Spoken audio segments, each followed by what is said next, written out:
तो reproductive health chapter students, और इस चैप्टर के अंदर हमने एक टॉपिक कॉन्ट्रासेप्टिव मेथड फिनिश कर दिया। अब जो नेक्स्ट टॉपिक है वो है एसटीआई, वो भी कंप्लीट हो चुका है। ठीक है, अब आया इसका एक और टॉपिक और वो इम्पॉर्टेंट है और वो है इनफर्टिलिटी। इनफर्टिलिटी नाम का एक और टॉपिक इस चैप्टर के अंदर स्टूडेंट, उसको लेते हैं वेटेजेस का, ठीक है ना। और what is the meaning of infertility? Infertility का मीनिंग होता है स्टूडेंट कि कपल को सेक्सुअल इंटरकॉर्स होने के बाद भी बेबी नहीं हो रहा है। दोबारा, कि कपल सेक्सुअल इंटरकॉर्स कर रहे हैं उसके बाद भी वो अनेबल हैं बेबी को प्रोड्यूस करने में। This condition is called infertility. ध्यान से सुनना, unable to produce children, unprotected sexual intercourse student, this one is called infertility. ये इसका एक डेफिनेशन हो गई हमारे पास आज, कि कपल जो है वो बेबी चाह रहा है लेकिन और वो सेक्सुअल इंटरकॉर्स भी कर रहा है लेकिन उसके बाद भी उनमें बेबी नहीं हो, बच्चा पैदा नहीं हो पा रहा है। This is called infertility. Infertility का रीजन हेल्थ इश्यू हो सकता है, डिजीजेस हो सकती है, जी हाँ, mental disease, physical disease, psychological disease, immunological disease, drugs, कुछ भी रीजन हो सकता है। श्योर। तो आज अगर पूछा जाए कि इट इज ड्यू टू, तो जवाब जाएगा many physical, congenital, immunological, psychological disease, drugs. या स्टूडेंट, तो अगर इनफर्टिलिटी का पूछा जाए तो क्या है वो ये बताया। एक बात बताऊं आपको, जनरली इनफर्टिलिटी के लिए फीमेल को रेस्पॉन्सिबल माना जाता है। बच्चा नहीं हो रहा है तो इसके लिए बोला जाता है कि फीमेल, जो बिल्कुल रॉन्ग स्टेटमेंट है। ब्लेम किया जाता है फीमेल को, मदर को ब्लेम किया जाता है इस काम के लिए, लेकिन वो रॉन्ग स्टेटमेंट है। श्योर। एक बात और आपको बताता हूं, इसके लिए इनफर्टिलिटी सेंटर्स बने हुए जहां पर एडवाइस दी जाती है, जहां बताया जाता है और उससे रिलेटेड प्रॉब्लम को सॉल्व किया जाता है। लेकिन अगर फिर भी स्टूडेंट्स इनफर्टिलिटी की प्रॉब्लम सॉल्व नहीं होती है तो साइंस ने एक काम करा है और उन्होंने कुछ स्पेशल टेक्निक्स जनरेट करी है और वो टेक्निक्स उन कपल्स को असिस्ट करती है, सपोर्ट करती है रिप्रोडक्शन प्रोसीजर में। And these techniques, these special techniques जो उनको सजेस्ट की जाती है वो कहलाती ART, असिस्टेड रिप्रोडक्टिव टेक्नोलॉजीज। जरा एक बार देखें इस बात को, मेरी जो बोल रहा हूं, ऐसे कपल जिनमें बेबी नहीं हो रहा है, यानी जो इनफर्टिलिटी के प्रॉब्लम को फेस कर रहे हैं, उन कपल में स्टूडेंट उनको कुछ स्पेशल टेक्निक सजेस्ट की जाएगी जिनसे कि वो बच्चा पैदा कर सकें। और these special techniques are known as ART, assisted reproductive technology. Done. अब इस ART में होता क्या है? सच बात बताऊं तो इस ART को दो पार्ट में डिवाइड किया जाता है कि आप गैमेट्स यानी स्पर्म और ओवा का फर्टिलाइजेशन कहां करवा रहे हैं।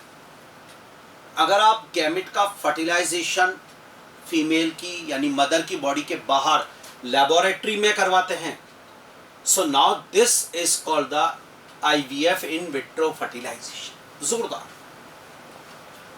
और ART का सेकंड फॉर्म जो आएगा स्टूडेंट वो ये है कि आप फर्टिलाइजेशन, अगर गैमेट्स का फर्टिलाइजेशन फीमेल की बॉडी के अंदर ही करवा रहे हैं फैलोपियन ट्यूब में, then it is called in vivo fertilisation.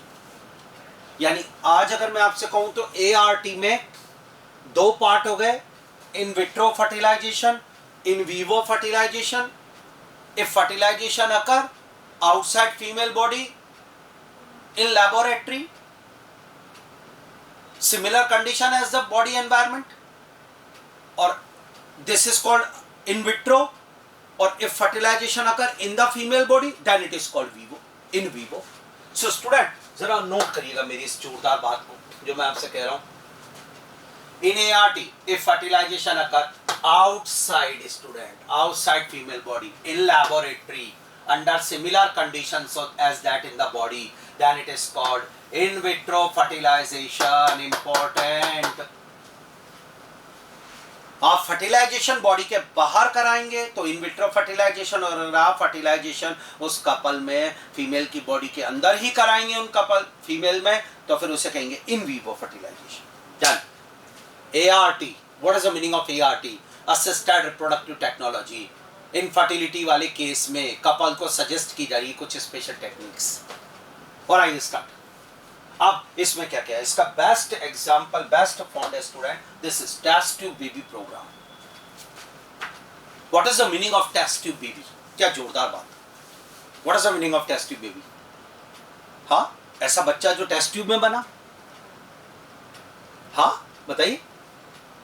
AIIMS में आ चुका है, ऑल इंडिया PMT में आ चुका है 1 या 2 बार, टेस्ट ट्यूब बेबी इज नाम से।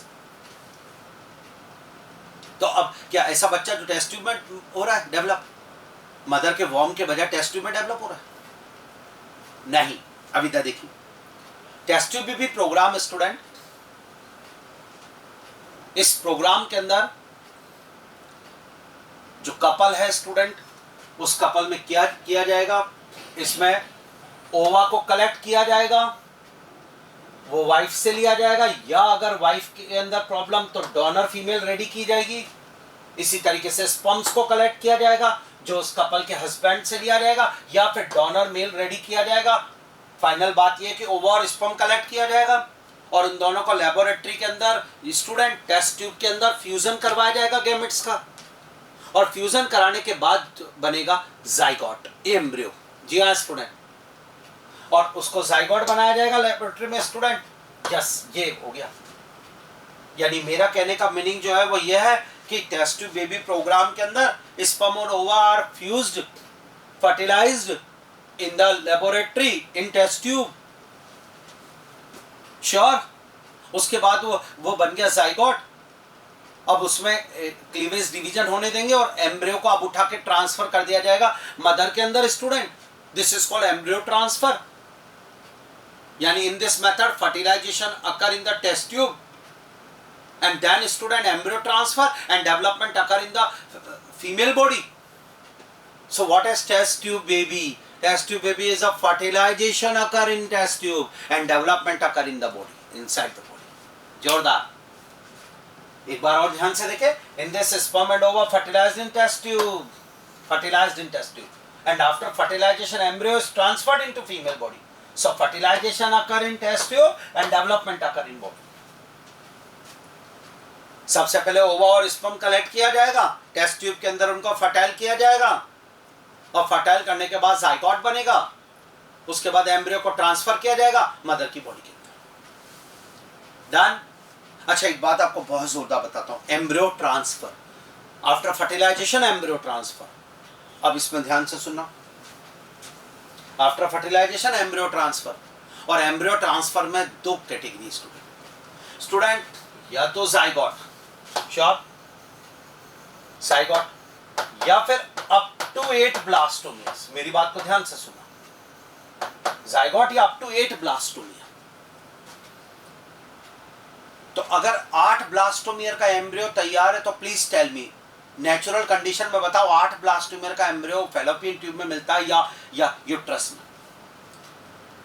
Fallopian tube, yes. तो स्टूडेंट फर्टिलाइजेशन के बाद जो जाइगोट बना इसमें, ठीक है, वो या फिर 1-2 क्लीवेज डिवीजन होने दिए तो 8 ब्लास्टोमियर तक का जो एम्ब्रियो उसको फैलोपियन ट्यूब में ट्रांसफर किया जाएगा।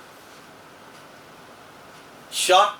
सो this is called zygote intrafallopian transfer. ध्यान से सुना, in this up to 8 blastomer embryo is transferred into fallopian tube. Most important, up to 8, and this is called zygote intrafallopian transfer, GIFT.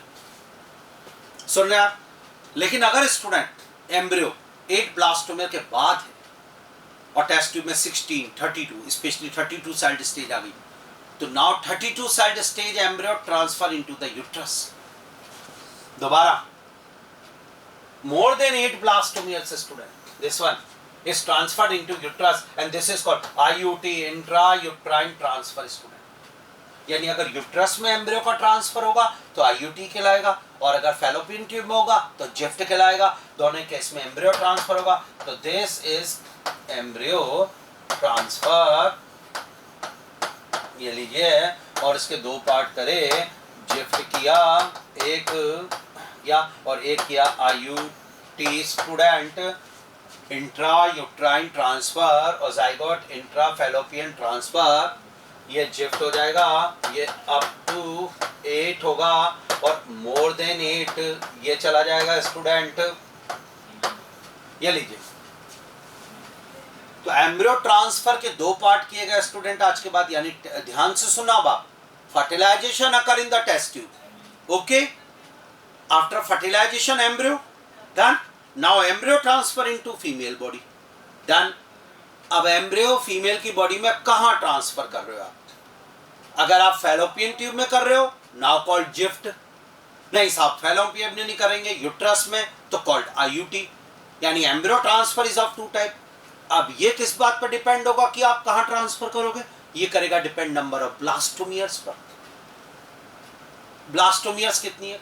Zygote है तब भी fallopian tube, 2 said fallopian, 2 के बाद 4 fallopian tube, 8 fallopian, 8 के बाद होते हैं student more than 8, अब वो 16 हो, 32 हो, 64 सब यूट्रस, तब आईयूटी करोगे सब आप, नहीं डन।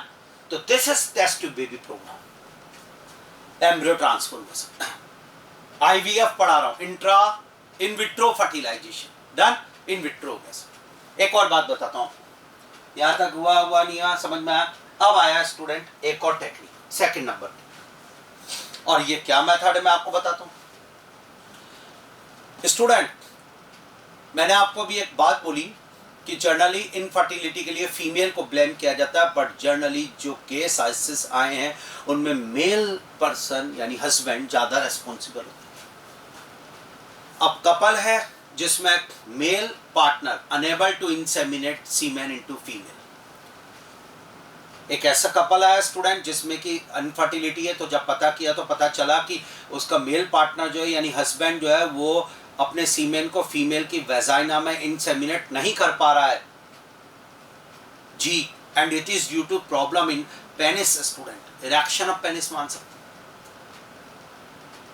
एक केस या एक केस और है तो कि वो वेजाइना के अंदर सीमेन को इंसेमिनेट कर देता है, बिल्कुल सब कर देता है, लेकिन उसके सीमेन में वेरी लो स्पर्म काउंट है, ओलिगोस्पर्मिया कंडीशन बताई गई थी आपको, वही चीज है। इन दोनों कंडीशन वाला जो कपल है स्टूडेंट जिनमें मेल पार्टनर में प्रॉब्लम है, प्रॉब्लम दो हो सकती है, या तो unable to inseminate semen into female vagina, या फिर student very low sperm count. ऐसी कंडीशन में एक एआरटी में एक टेक्निक और आई है, this is called the artificial insemination. Yes student, important type ऐसा आर्टिफिशियल इंसेमिनेशन एआई स्टूडेंट, और ये किस कपल को देंगे देखना, if male partner is unable to inseminate semen into female vagina और due to very low sperm count, most important in ejaculation, could be corrected by artificial insemination, हाँ या ना? ऑल इंडिया पीएमटी के अंदर 2 बार क्वेश्चन आया, very low sperm count could be corrected bye, इसलिए मैंने direct वैसे समझ रहे हैं। अब इसमें किया क्या जाएगा,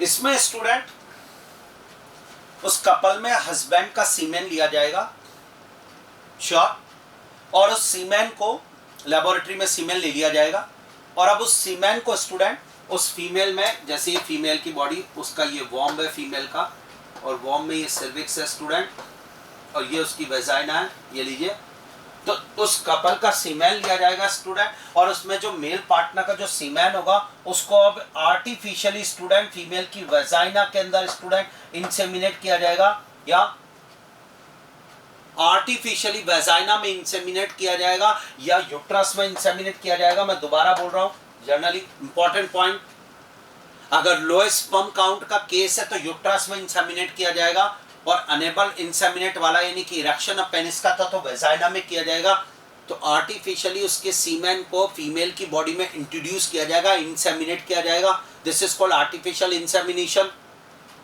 इस समय ये प्रोसीजर 2 या 3 बार किया जाएगा, फीमेल में ओव्यूलेशन के टाइम पे किया जाएगा, फीमेल की मेंस्ट्रुअल साइकिल का जो ओव्यूलेशन डे होगा उसके आसपास ये प्रोसीजर 2 या 3 बार किया जाएगा स्टूडेंट, और इस तरीके से आर्टिफिशियल इंसेमिनेट इनटू वेजाइना और uterus student, and now it is called artificial insemination. हाँ या ना? Clear student? अगर इंसेमिनेशन यूट्रस के अंदर होता है स्टूडेंट तो it is called intra uterine insemination. तो आई का मतलब होता है इंट्रा यूट्राइन इंसेमिनेशन। ये लो IUI इंट्रा यूट्राइन इंसेमिनेशन। और उसके बाद स्टूडेंट फर्टिलाइजेशन जो होगा वो फीमेल की बॉडी के अंदर होगा, डेवलपमेंट भी बच्चे का फीमेल की बॉडी में होगा, जैसे नॉर्मल फीमेल में होता है, केवल सीमेन अंदर पहुंचाने वाली बात थी और वो हो गया। यानी आप मुझे बताओ, is it true artificial insemination is in vivo? Yes, in vivo fertilization, in vitro नहीं, in vivo, because fertilization and development occur inside the body. हाँ या ना? तो मोस्ट इंपॉर्टेंट लाइन जो आपको नीट के पॉइंट ऑफ व्यू से याद रखनी वो ये है, वेरी लो स्पर्म काउंट अगर इजैकुलेशन में है तो आप कौन सी टेक्निक सजेस्ट करेंगे? आपका जवाब क्या? आर्टिफिशियल इंसेमिनेशन सजेस्ट करेंगे। और इसमें क्या किया जाएगा वो मैंने आपको बताया। आया ना? डन। फीमेल की बॉडी के अंदर होगा। अच्छा स्टूडेंट, अब एक और बात बताता हूं आपको, यहां तक सब तैयार है? अब सुनना इधर स्टूडेंट, एक केस हो रहा है, नेक्स्ट कपल, स्पर्म काउंट ठीक है, एबल है, इंसेमिनेशन होता है, कोई पेनिस में इरेक्शन और पेनिस में कोई प्रॉब्लम नहीं, किसी चीज में कुछ नहीं, फिर भी जो है स्टूडेंट फर्टिलिटी नहीं आ पाई। तो पता चला कि स्पर्म की क्वालिटी, मोटिलिटी, उसमें प्रॉब्लम, डेड स्पर्म ज्यादा है सीमेन में। मैंने आपको ह्यूमन रिप्रोडक्शन में एक बात बताई थी स्टूडेंट कि number of sperm in a single ejaculation 200 to 300 million, उसमें से 60% मस्ट बी और इन देम 40% मस्ट बी, बोला था ना इस, अब वो बात यहाँ आ गई। स्पर्म का काउंट हो सकता है ठीक हो, लेकिन स्पर्म में स्टूडेंट डेड स्पर्म के सीमेन में है, मोटिलिटी नहीं। तब ऐसी कंडीशन में क्या किया जाएगा? ध्यान से सुनो। ऐसी कंडीशन में स्टूडेंट कपल में फीमेल में सबसे पहले ओवुलेशन करा के उसके ओवा को लिया जाएगा और लेबोरेटरी में स्टूडेंट फीमेल के ओवा को इस तरीके से रख लिया। श्योर? क्लियर है? अब स्टूडेंट हस्बैंड के सीमेन को पहले ही इजैकुलेट करवाकर लेबोरेटरी में ले लिया गया, उसका कलेक्शन है। उस सीमेन में से स्टूडेंट एक सिंगल स्पर्मेटोजोआ को एक माइक्रो नीडल्स में लिया जाएगा स्टूडेंट, माइक्रो नीडल में लिया जाएगा सिंगल स्पर्मेटोजोआ को स्टूडेंट, और वो स्पर्म का जो इंजेक्शन बनेगा, माइक्रो नीडल जो बनेगी, वो स्टूडेंट इस एग के ऊपर जोना पेलिसिडा को पंचरिंग करते हुए वो नीडल इसके अंदर लगा दी जाएगी और sperm now enter into the cytoplasm of egg student. Sperm का इंजेक्शन साइटोप्लाज्म के एग के साइटोप्लाज्म के अंदर इंजेक्शन लगा दिया जाएगा स्पर्म का जोना पेलिसिडा को पंचर करते हुए स्टूडेंट, ये काम हुआ है। और जैसे आपने इंजेक्शन लगा दिया, now their nucleus fuse and zygote form. तो आपने क्या किया? दोबारा सुने, इस मेथड के अंदर ओवा को कलेक्ट किया जाएगा, उसके बाद सीमेंट कलेक्ट करके उसमें किसी एक हेल्दी स्पर्म को एक इंजेक्शन में लिया जाएगा और लेबोरेटरी में उस ओवा की जोना पेलिसिडा को पंचर करके निडल द्वारा स्टूडेंट उस स्पर्म को एग के साइटोप्लाज्म में इंजेक्ट कर दिया जाएगा और तब फर्टिलाइजेशन होगा। सो this is called intracytoplasmic sperm injection method student, important ICSI, intracytoplasmic sperm injection method. ये मेथड यूज किया जाएगा और अब फर्टिलाइजेशन होने के बाद एम्ब्रियो ट्रांसफर किया जाएगा स्टूडेंट। अगर वापस वही बात अप टू 8 ब्लास्टोमियर तो फैलोपियन ट्यूब में यानी जिफ्ट, और अगर मोर देन 8 तो फिर यूट्रस में IUT इन यूट्रस। श्योर? ये एक मेथड हुआ स्टूडेंट जिसमें सिंगल स्पर्म जाइगोट के एग के साइटोप्लाज्म में इंजेक्ट होगा। जरा देखें, in this sperm is directly injected into ovum in the laboratory by microneedle puncturing zona pellucida. Done हो गया स्टूडेंट, शानदार चीज बता रहा हूं, ये लीजिए। After fertilization embryo is transferred into female body, येलो डन स्टूडेंट। यानी आप बोल सकते हैं कि ये इन विवो कि in vitro, in vitro fertilization, मजा आ गया। This one, this is in vitro fertilization student, उसका टाइप है ये इन विट्रो फर्टिलाइजेशन का। ICSI और आर्टिफिशियल इंसेमिनेशन इन विवो का था। डन। हम जो टॉपिक पढ़ रहे हैं वो डन। एनसीईआरटी में सब टेक्निक्स हैं, लेकिन उसने थ्योरी की फॉर्म में से दिया हुआ है, हम इसको बिल्कुल बढ़िया डिफरेंशिएट करके ले रहे हैं। आइए अगला एक और बताता हूँ आपको, ध्यान से सुनना स्टूडेंट। एक मेथड हो, अब स्टूडेंट कपल में फीमेल पार्टनर में प्रॉब्लम है, वाइफ में क्या प्रॉब्लम है साहब कि उसके अंदर स्टूडेंट ये फैलोपियन ट्यूब है, बिल्कुल है साहब, और ये उसका यूट्रस यानी वॉर्म है, ये उसकी वेजाइना है, बिल्कुल साहब, ये लीजिए, या और ये स्टूडेंट उसमें ओवेरिया, मोस्ट इंपॉर्टेंट पॉइंट कि फीमेल कांट प्रोड्यूस ओवा, उसमें ग्रेफिन फॉलिकल डेवलपमेंट के दौरान ही ओवा फट जाता है, मर जाता है, या ओवुलेशन नहीं हो पाता और फेब्रुअरी तक ओवा नहीं आता, ये प्रॉब्लम। लेकिन उस फीमेल के अंदर स्टूडेंट फैलोपियन ट्यूब और वॉर्म बिल्कुल नॉर्मल है, या so provide a suitable environment for fertilisation and implantation and embryo development. एक नॉर्मल फीमेल की तरह उसका वॉर्म है, एक नॉर्मल फीमेल की तरह उसकी फैलोपियन ट्यूब है, इसलिए उसके फर्टिलाइजेशन में, इम्प्लांटेशन में, पूरे 9 महीने बच्चा यूट्रस में रखने में 1% कोई प्रॉब्लम नहीं है स्टूडेंट। प्रॉब्लम तो इनिशियल स्टेज में है कि उसमें ओवा प्रोड्यूस नहीं हो रहा है, ग्रेफिन फॉलिकल नहीं बन रही है, ओव्यूलेशन नहीं हो रहा है। तब क्या किया जाए स्टूडेंट? तब क्या मेथड यूज किया जाएगा? इस फीमेल को, इस कपल को अब क्या सजेस्ट किया जाएगा? तो ऐसी कंडीशन में मेरी बात को ढंग से सुनना student. Female who can't produce ova but can provide suitable environment for fertilisation and embryo development, then she could be suggested gift method, या ये मेथड आया student, gamete intra fallopian transfer. ऐसी फीमेल को सजेस्ट करने के लिए एक method, एक टेक्निक बनाई गई, gift gamete intra fallopian transfer. और ये मेथड उसी फीमेल को दिया जा रहा है जिस फीमेल के अंदर वॉर्म और फैलोपियन ट्यूब बिल्कुल बढ़िया है बट कांट प्रोड्यूस ओवा। श्योर? अब इस मेथड में होगा क्या स्टूडेंट? इस मेथड के अंदर एक डोनर फीमेल तैयार होगी और उस डोनर फीमेल से ओवा को लिया जाएगा, श्योर, और उसका ओवा लेकर इस फीमेल के फैलोपियन ट्यूब में उसके ओवा को ट्रांसफर किया जाएगा स्टूडेंट। इंपॉर्टेंट है दिस वन, यहाँ ओवा ट्रांसफर किया गया। उसके बाद स्टूडेंट हस्बैंड से सीमेन कलेक्ट किया और उसको भी यहाँ पर स्टूडेंट सीमेन को भी इस तरीके से यहाँ पर पहुंचा दिया जाएगा फैलोपियन ट्यूब में, यानी बहुत gametes transfer into fallopian tube. उसके बाद फर्टिलाइजेशन फैलोपियन ट्यूब में हुआ और डेवलपमेंट होगा, यानी स्टूडेंट मोस्ट इंपॉर्टेंट पॉइंट कि उसी फीमेल के अंदर डेवलपमेंट और फर्टिलाइजेशन तो होगा बट गैमेट का ट्रांसफर करने के बाद। सो ध्यान से सुनना, in this ovum is collected from donor female and transferred into fallopian tube of another female who can't produce one. इस कपल में जो वाइफ है वो जब एग प्रोड्यूस नहीं कर पा रही तो किसी डोनर का एग लिया जाएगा और उसको स्टूडेंट इसकी फैलोपियन ट्यूब में ट्रांसफर किया जाएगा। उसके बाद फर्टिलाइजेशन और डेवलपमेंट फीमेल की बॉडी के अंदर ही होगा जैसे नॉर्मल फीमेल में होता है। यानी अब आप मुझे बताओ, इन वीवो की in vitro? In vivo, yes, this is in vivo fertilization, yes, हाँ जी, ये तैयार। तो फर्टिलाइजेशन डेवलपमेंट वैसे हुआ, तो गिफ्ट मेथड आ गया स्टूडेंट। तो जो हमने पढ़ा ICSI, गिफ्ट, आर्टिफिशियल इंसेमिनेशन, आप समझ रहे हैं मेरी बात है, टेस्ट ट्यूब बेबी प्रोग्राम, ये सब मैंने आपको एक्सप्लेन कर दी कौन कौन सा मेथड। सबकी फुल फॉर्म आनी चाहिए आपको, सबका मेथड पता चलना चाहिए। गिफ्ट इन विवो है, इन विवो मतलब फर्टिलाइजेशन आपका इनसाइड द फीमेल बॉडी।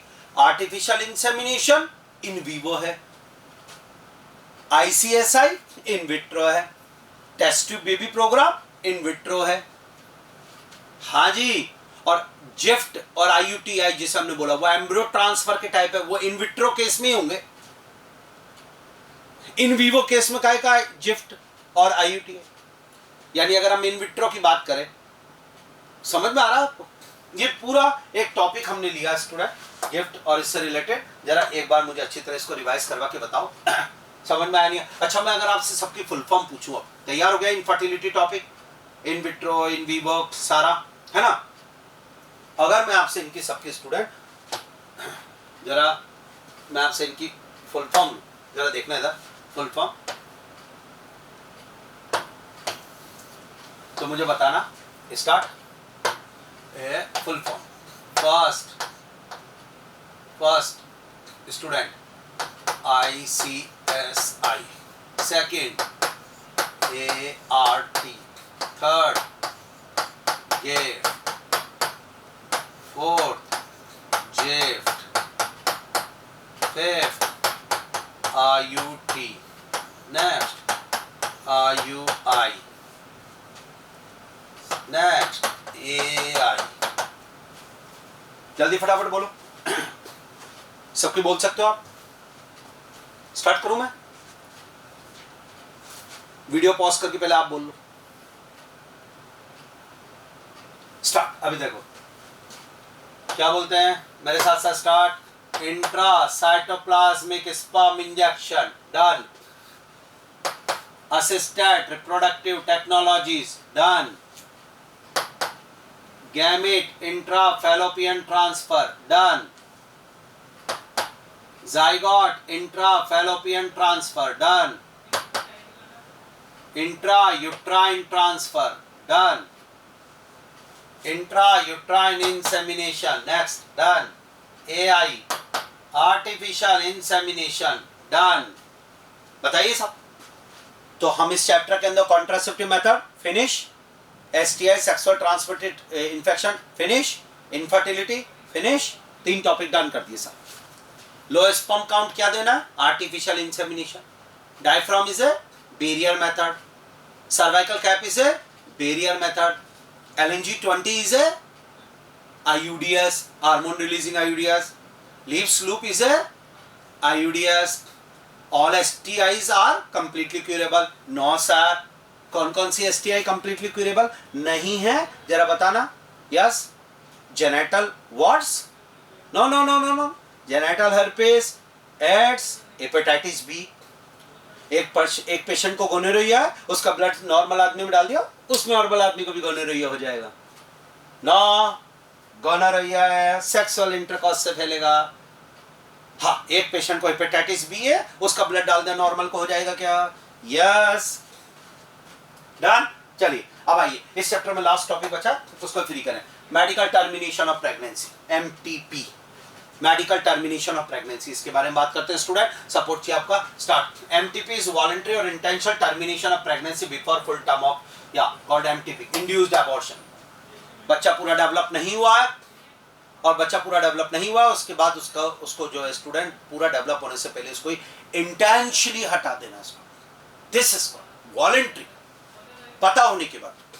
मैंने आपको एक बात बताई थी और वो बताई थी कि अगर 20 हफ्ते से पहले बच्चा मर जाता है और इनवॉलंटरी यानी पता नहीं चले बच्चा किसी रीजन कई केस में साथ, तो this is called miscarriage student. MTP involuntary भी होता है, बहुत फीमेल को पता नहीं चलता वो प्रेग्नेंट हो गई थी और मेंस्ट्रुअल साइकिल में हो जाती है स्टूडेंट, हार्मोनल डिस्टर्बेंस, और वो जो एम्ब्रियो था वो जो है मर जाता और बाहर निकल जाता। लेकिन अगर पता है इंटेंशनली किया जाए voluntary, now it is called the MTP and this is also called the abortion, induced abortion. एक मोस्ट इंपॉर्टेंट लाइन स्टूडेंट इसमें मैं आपसे कहूंगा 45 to 50 million MTP is performed in the year of whole world. या important line है 45 to 50 million MTP performed student. तो ये 45 to 50 million MTP performed in a year, yes student. अगला एक बात बताओ, इंडिया ने MTP को लीगलाइज किया। पहले MTP ऐसे हो जाता था स्टूडेंट, बाद में इसको लीगलाइज किया गया और लीगलाइज इंडिया ने इसको कब किया? 1971 में स्टूडेंट। ये मैं वो आपको इंपॉर्टेंट लाइंस दे रहा हूँ जो नीट वाला टच करता है और रिस्ट्रिक्शन लगाए कुछ ताकि इसका मिसयूज ना हो, क्योंकि पहले मिसयूज हो रहा था इसका बहुत। तो आज MTP लीगलाइज्ड है, श्योर। अब आइए एक बात मैं आपको और कहना चाहूंगा कि MTP यानी कि अबॉर्शन करवाना फर्स्ट ट्राइमेस्टर बोले तो शुरू के 12 हफ्ते की प्रेगनेंसी में सेफ है, माँ के लिए भी बच्चे के लिए भी। लेकिन उसके बाद की MTP जो होती है वो रिस्की होती है, सेकंड ट्राइमेस्टर MTP। कई बार जनरली ऐसा था कि 5th मंथ में MTP करना पड़ता है, रिस्क हो जाता है मदर के लिए भी और बच्चे के लिए। अब बच्चे को तो मार दिया लेकिन मदर के यूट्रस में कोई प्रॉब्लम होगी, हमेशा के लिए दिक्कत होगी। तो स्टूडेंट मोस्ट इंपॉर्टेंट लाइन है कि MTP is relatively safe during first trimester, most important, up to 12 weeks of pregnancy. Second trimester MTP much more risky है। नीट के अंदर आ चुका है क्वेश्चन, ध्यान रखना इस बात। अब एक छोटी सी बात अपन सोचे मन में कि बच्चे को मारना है इंटेंशनली, वॉलंटरी एबॉर्शन कर रहे हैं यार, तो इसकी भी टेक्निक निकाली साइंस ने। वाई एमटीपी, मेरा कहने का मतलब सिर्फ इतना सा, ऐसा रीजन क्या हो गया था एमटीपी मेथड यूज करने की जरूरत क्या है कपल को? Why MTP? तो स्टार्ट एमटीपी का स्टूडेंट रीजन की अगर आज मैं बात करूं आपसे, यहां तक सही है? ध्यान से देखना, रीजन ऑफ एमटीपी स्टूडेंट तो मैं बोलूंगा आपसे। तो स्टूडेंट पहला रीजन तो यह है कि अनप्रोटेक्टेड सेक्सुअल इंटरकॉर्स करा है कपल ने और वो नहीं चाहते हैं बेबी, लेकिन प्रेगनेंसी यानी कंसीव हो गया है, आगे बेबी नहीं चाहिए, तो ऑब्वियसली वो एबॉर्शन करवाएंगे। यानी वो विदाउट, या फिर एक रीजन कॉन्ट्रासेप्टिव मेथड, पहला रीजन तो कॉन्ट्रासेप्टिव मेथड काम में नहीं ले रहे, without contraceptive method unprotected sexual intercourse किया है और सीमेन चला गया, प्रेगनेंसी हो गई, उस समय स्टूडेंट फर्टाइल पीरियड चल रहा था फीमेल का और अब वो बेबी नहीं चाहिए था, बाद में पता चला 2 महीने बाद सब मेंस्ट्रुअल साइकिल नहीं आ रही, प्रेगनेंसी आ गई, प्रेगनेंसी टेस्ट पॉजिटिव आ गया, नहीं चाहिए था, तो एबॉर्शन। दोनों की सहमति से उसको एमटीपी कह रहे हैं। या अगर कॉन्ट्रासेप्टिव मेथड काम मिल गया, for example condom, cervical cap, diaphragm, पर वो फेल हो गया, so student failure of contraceptive method या अनप्रोटेक्टेड सेक्सुअल इंटरकॉर्स, इस केस के अंदर एमटीपी होगा। केस नंबर सेकंड बताता हूं, रेप स्टूडेंट। आपको याद है मैंने आपको एक बात बताई थी कि अगर किसी फीमेल का रेप हो जाए, मैंने आपको एक बात बताई थी, अच्छा चलिए उसको अपन वहां से लिखते हैं कि अनप्रोटेक्टेड सेक्सुअल इंटरकॉर्स हो गया, पोस्ट कोइटस केस, श्योर। अब स्टूडेंट अगर उस समय पता है या रेप हो गया उस समय पता है तो ठीक है, तब तो आपने इमरजेंसी कॉन्ट्रासेप्टिव पिल, मैं कह रहा हूं 2 महीने बाद अगर बात की जाए कि मेंस्ट्रुअल साइकिल नहीं हो रही, क्या इमरजेंसी कॉन्ट्रासेप्टिव पिल काम में आएगी क्या? नो, क्योंकि इमरजेंसी कॉन्ट्रासेप्टिव मेथड की एक ही शर्त थी, विदिन 72 आवर्स। आप बात कर रहे हो 1.5 महीने बाद। अगर किसी फीमेल, किसी लड़की का रेप होता है, अगर हैंड टू हैंड स्टूडेंट उसके अंदर इमरजेंसी कॉन्ट्रासेप्टिव मेथड काम में ले लिया तो ठीक है, 1 महीने 1.5 महीने बाद अब तो वो मेथड भी काम नहीं आएगा, अब उसको बेबी चाहिए ही नहीं, हो तो रेप गर्ल, तो ऐसी कंडीशन में एबॉर्शन आया स्टूडेंट। तो आएगा next in case of rape. एक बात और बताना चाहूंगा, एमटीज आर ऑल्सो कंसिडर, उस केस में भी कंसिडर होता है स्टूडेंट जिसमें कि कंटिन्यूशन प्रेगनेंसी के कारण फीमेल के हेल्थ इशू है, अभी उसकी बेबी हुआ था 1 साल पहले स्टूडेंट, अब उसकी बॉडी उस वॉर्म जो है वो बहुत कमजोर है अभी, लेकिन फिर दोबारा प्रेगनेंसी है, तो डॉक्टर सजेस्ट करेगा। तो कंटिन्यूशन ऑफ प्रेगनेंसी जो मदर के लिए, बच्चे के लिए या दोनों के लिए दिक्कत कर रहा था, उस केस में ये एमटीपी किया जाएगा स्टूडेंट। एक और रीजन जो सबसे इंपॉर्टेंट जिसके लिए ये भी, और वही है कि जो स्टूडेंट बेबी डेवलप हो रहा है अंदर, उस बेबी में जेनेटिकल एबनॉर्मलिटीज आ गई। एमिनोसेंटेसिस मैंने आपको पढ़ाया था, जिससे पता लगाया जाता था स्टूडेंट, एमिनोसेंटेसिस मेथड से पता लगाते थे कि बच्चे के अंदर ये डिसऑर्डर आ गया। मान लीजिए वो क्लियर हो गया कि हाँ है, डाउन सिंड्रोम का बेबी है, हीमोफीलिया का बेबी, कैलन-फेल्टर सिंड्रोम का बेबी आ रहा है, ऐसे डिजीजेस होती है बच्चे में, जेनेटिक डिसऑर्डर। ऐसा बेबी अगर है तो वो बेबी तो वैसे भी बाद में स्टूडेंट मरेगा, तो ऐसी कंडीशन में अगर पता चल रहा है तो प्रेगनेंसी में, तो फिर डॉक्टर बोलेगा कि भी इस बेबी को डेवलप करने से 9 मंथ्स अपने वॉर्म में रखने से कोई बेनिफिट नहीं, तो एबॉर्शन किया जाए। तो बच्चे में एबनॉर्मलिटीज हो, एक कंटिन्यूशन प्रेगनेंसी के कारण मदर का वॉर्म कमजोर हो, उसकी वजह से बच्चा प्रेगनेंसी रखना रिस्की हो, 2 रेप केस हो, 3 कपल ने अनप्रोटेक्टेड सेक्सुअल इंटरकॉर्स किया हो और प्रेगनेंसी नहीं चाहते हो पर प्रेगनेंसी हो गई हो, या कॉन्ट्रासेप्टिव मेथड काम में लिया हो पर वो फेल हो गया हो, इन सब केस के कारण प्रेगनेंसी आई और उस बेबी को नहीं रखना है तो एबॉर्शन। रीजन ऑफ एमटीपी मैंने आपको बताया। एक बात ठीक है, क्लियर हुई मेरी बातें आपको? तो ये एमटीपी था जो मैंने आपको एक्सप्लेन करा। इसका मिसयूज क्या हुआ, ड्रॉबैक क्या हुआ जिसकी वजह से इसको लीगलाइज किया गया कि स्टूडेंट फीमेल फीटस होने पर उसका एबॉर्शन कर दिया जाता था। मैंने आपको एमिनोसेंटेसिस को भी बैन करने का रीजन यही बताया था, उसका पता चलता था और चाहे किसी भी मंथ में पता चले कि ये तो लड़की डेवलप हो रही है, एमटीपी एबॉर्शन करवा दिया जाता था। तो ये आपको मैंने एक बात बताई, क्लियर? यहाँ तक क्लियर? तो ये ड्रॉबैक और ये एमटीपी से रिलेटेड बात। अब मैं आगे बात करूंगा स्टूडेंट, आपको इस चैप्टर में 1-2 लाइनें और इंपॉर्टेंट बताता हूँ, देखिएगा इधर, या कुछ पॉइंट्स हैं।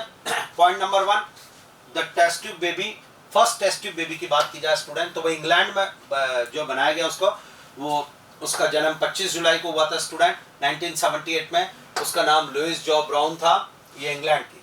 अगर ये बात फर्स्ट टेस्ट ट्यूब बेबी वाली बात जो है स्टूडेंट, वो इंडिया में बात की जाए तो इंडिया में जो फर्स्ट टेस्ट ट्यूब बेबी है उसे पहले दुर्गा नाम दिया गया था, कैलकाटा के अंदर स्टूडेंट, कैलकाटा की है ये।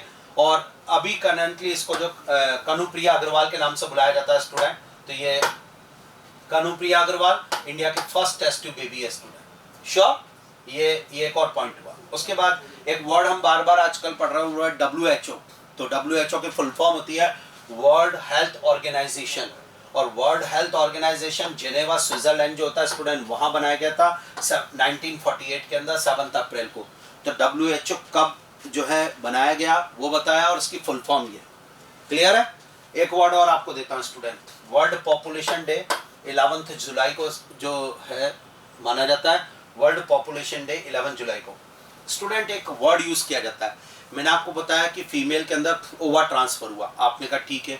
अब आपको एक बात बताता हूँ, कई बार ऐसा होता है, ये तो उस फीमेल में था कि जिसमें can't produce ova but provide suitable environment for development, तो उसका यूट्रस बिल्कुल सही है और फैलोपियन ट्यूब सही है, तो आपने गिफ्ट मेथड दे दिया।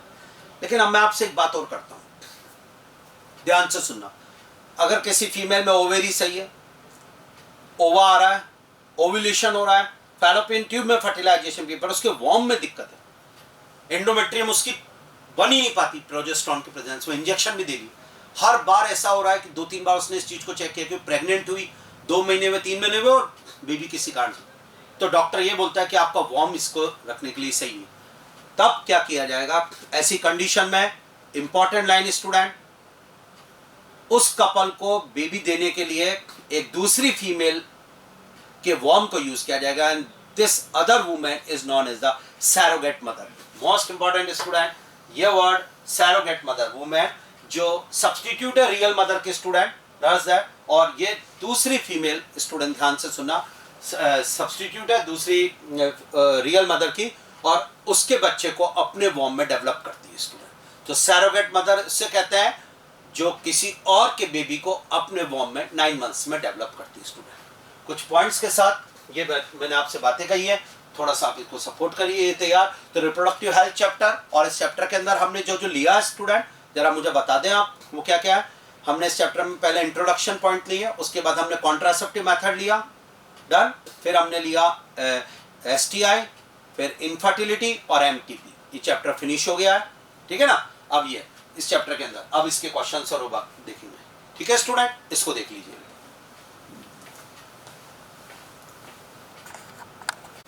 स्टूडेंट्स MTP में एक बात और बताऊंगा मैं आपको कि MTP जो हमने देखा था, मेडिकल टर्मिनेशन ऑफ प्रेगनेंसी, उसका एक पॉइंट आपको और क्लियर कर देता हूं, और वो पॉइंट ये है कि MTP जनरली फर्स्ट ट्रिमेस्टर में जो होती है वो सेफ होती है, और सेकंड ट्रिमेस्टर में MTP रिस्की होती है। MTP में जो है अब जो लीगली प्रोसेस है ये, तो इसमें एक नया रूल आया है स्टूडेंट, और वो ये है कि अगर आप 12 वीक्स तक MTP करते हैं तो ऐसी कंडीशन में एक जो है डॉक्टर, उसका ओपिनियन लेना होता है स्टूडेंट।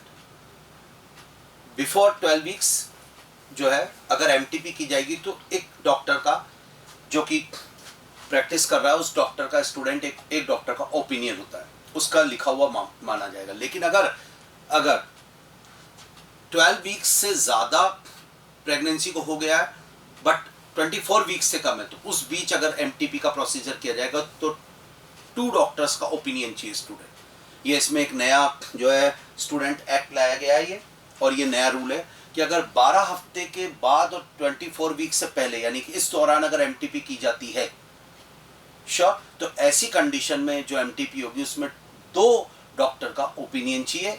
लेकिन अगर 12 हफ्ते से पहले MTP करते हैं तो एक सिंगल डॉक्टर का ओपिनियन चाहिए होगा स्टूडेंट, ठीक है। तो ये एक नई चीज मुझे आपको बतानी थी। Okay student.